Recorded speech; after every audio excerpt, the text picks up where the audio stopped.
Hey, yo, what's up, y'all? It's your boy, Triple DOAGH, man. We in the building. Now, this week, we're going to be taking a look at the ReBirth series from Konami, at least the trilogy as of now. Hopefully, they change that with at least either Metal Gear or at least Gradius. Jesus Lord.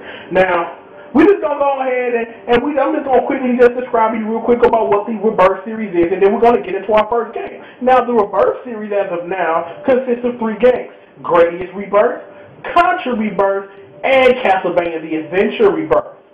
Now, what we'll be looking at today is, of course, Gradius ReBirth. Now, I'm going to get into a couple of things, why the intro is rolling, and tell you why Gradius ReBirth is so special. Now, the first reason why Gradius ReBirth is so special is a very rare commodity on WiiWare because it actually had a title update, which added a couple pieces of music. It also upped the graphics a little bit. I don't know how you can up the graphics on a Super Nintendo looking game, but whatever. But the effects they did add from version 1 to version 2 is nasty. Mainly what they did was they marked off all of where the secret stages were, all the secret stages entrances, where they are, and there's like a big major change in Stage 5. So if you watch a video from the original version and then play Stage 5, you'll see exactly what I'm talking about. Now, if you just missed that first part of our story, that first little blurb gives us the clue that this is not exactly a Gradius game, while it still is. Now, what I mean by this is that if you don't know, Konami, once upon a time, had their own computer system called the MSX. You may know about this through Metal Gear because Metal Gear Solid 3, the second version that came out was this. Subsistence. Yes, Subsistence came out and they had like the MSX version of the game, so that may have been where you picked it up or somewhere else. Now, what's special about this is that this game stars 2 people from the MSX version of Gradius called Nemesis. And this is James Burton who we're looking at, and in a second, Dr. Venom's going to pop up as well. Now, they're the 2 main characters. Now, this game takes place in between Nemesis 1 and Nemesis 2. It takes place like a little bit after Nemesis 1, but then it takes some time to get from Gradius ReBirth to Nemesis 2. So, it is what it is. So we'll go ahead and we'll just take a look at it real quick. Now, game start mode. Now, we'll get into that in a second, so just ignore that, and we'll get back into it. Score attack mode. Now, this is the way you connect with other people. You play the game, upload your score, not a really big deal. Replay mode, you can save your best or worst attempts at playing this game. You can only save a replay, I think, if you at least complete 1 stage. You can save a complete replay from beginning to end, which is kind of cool. Now, ranking mode is that you can take a look at all of your score attack scores and the scores of everyone around the world, depending on how they have them jacked up. Now, one other difference between the version 1 and version 2, version 2 has the top 20 and version 1 has the top 30. Major difference, but not a major difference. Now, you may want to take a look at the how to play screen. I'll just quickly go through it and try to explain some of the stuff that's here. Now, it tells you how to control your ship and do all that stuff. It tells you, how to get power up and how to power up and how your meter works. It tells you that blue castles. Now, what blue castles do is that not only do they eliminate any enemy on the screen, they eliminate any bullets as well. So, just don't run into it all willy-nilly. Just be careful and use it as a strategic ploy to get farther into the game.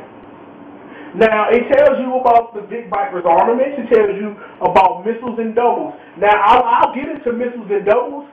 Missiles, doubles, and lasers, those are your 3 armaments, and they all play a special role in what ship's the best for you to pilot. Now, it's talking about lasers now, you know what I'm saying? So, get into that too. Now, it talks about multiples. Now, multiples are a real important part of Gradius. If you've ever played R-Type before, the multiple in Gradius is like the force in R-Type. So you can kind of take that as your balance for the day. It tells you about your shields and force field. Now, front shields, can feel anything from the front. You get hit in the ass and your ship is a wrap. Now, force fields protect the whole ship, but it takes it takes less hits to destroy a force field than it does a front shield. Now, it tells you about just making sure that, like, a lot of times, like, enemies are dropping from the sky. You destroy the thing where the enemies are coming from, no more enemies. Know that in order to avoid enemy fire, that you're going to have to be real careful about knowing what speed you want to go at when you're powering up your ship. It's real simple. Now, also, this is one of the things you may need to learn if you want to take Gradius a step deeper, is that learning that what's destructible and what ain't. Learn what you can blow up and what you can't. It will save you a lot of time, because if you shoot at something like, oh, I think it's going to blow up, and then you crash into it, then you got to start all over again. Also, like it says, you can only pass through areas you can shoot through. Now, there are things that you can shoot through that you can pass through and things you cannot. If you see, like pretty much the last plan explained is that if it's red can be destroyed, blue cannot. So if you shoot something that's blue, it's going to be an issue. And also, if you can shoot directly through something, that means you can go through it. It's one of the main important ways to learn how to find where the secret areas are located. Now, this talks about one of the differences between the different difficulties. Now, in any other difficulty other than easy and very easy, is that if you die while you have an unused capsule in your meter, you get that back and you start out with you can start out with a level one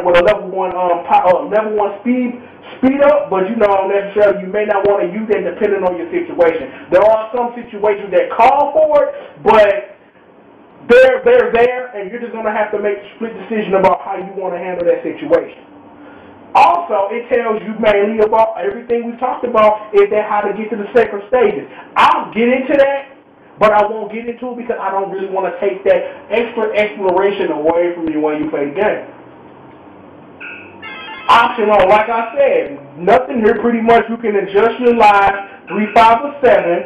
You can adjust every time you get an extra. You can make it harder and even not get it at all. By default, it's usually your first is at 20, and every 70 stacks after that you get another extra man.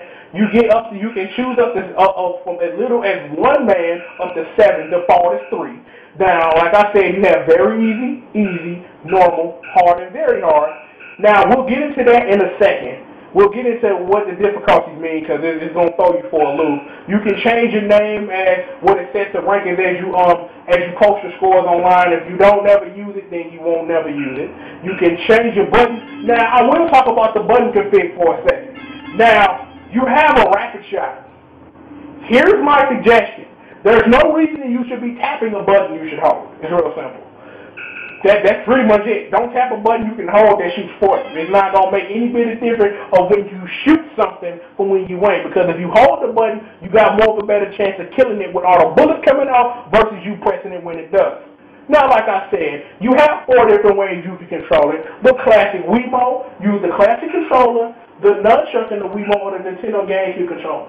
For this game of the ReBirth series, I suggest the Wiimote, because there's only 2 buttons. There's only 2 buttons you really need, because mainly what you'll mainly want to have auto fire and missiles to the same button, so you always dropping missiles no matter what, and you always shooting forward no matter what. And have the 2 buttons as your power up meter, so when you're ready to power up, hit that 2 button.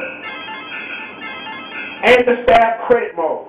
Now we're gonna quickly get into levels and how they work. Now, here it is. In Gradius, as in most shoot 'em up, is that their thing is called loops. And a loop works as when you beat the game, it starts over. Now, in most arcade games, not even including shoot 'em up, like a lot of beat 'em up games, they have options in the dip switches or in the diagnostic screen that choose like what happens when you loop. That either the game will start over once more, it'll go forever, or when it ends, it's over.